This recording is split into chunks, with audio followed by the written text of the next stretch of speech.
என்ன சமையல்னு பார்க்கலாம் வாங்கம்மா. இன்றைக்கி சூப்பரான மட்டன் பிரியாணி ரொம்ப அருமையாக செய்திருக்கிறோம். ரொம்ப ஜம்முன்னு வந்திருக்கு. அதில் கொஞ்சம் தட்டில் எடுத்து வச்சுக்கலாம். ஜீரக சம்பா அரிசியில் செய்திருக்கிறோம். ரொம்ப அருமையாக வந்திருக்கு. அடுத்து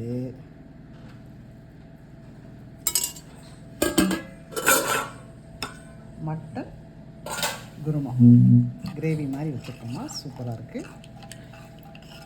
அதுலேயும் கொஞ்சம் எடுத்துக்கலாம்.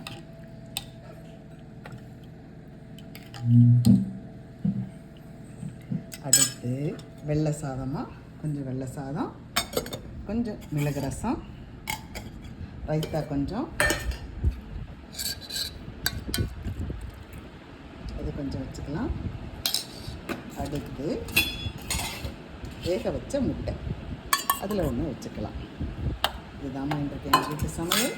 ஜீரக சம்பாவில் மட்டன் பிரியாணி, மட்டன் குழம்பு, ரைத்தா, வேக வச்ச முட்டை. பிடிச்சிருக்கவங்க லைக் பண்ணுங்கள், ஷேர் பண்ணுங்கள், கமெண்ட் பண்ணுங்கள். தேங்க்யூ.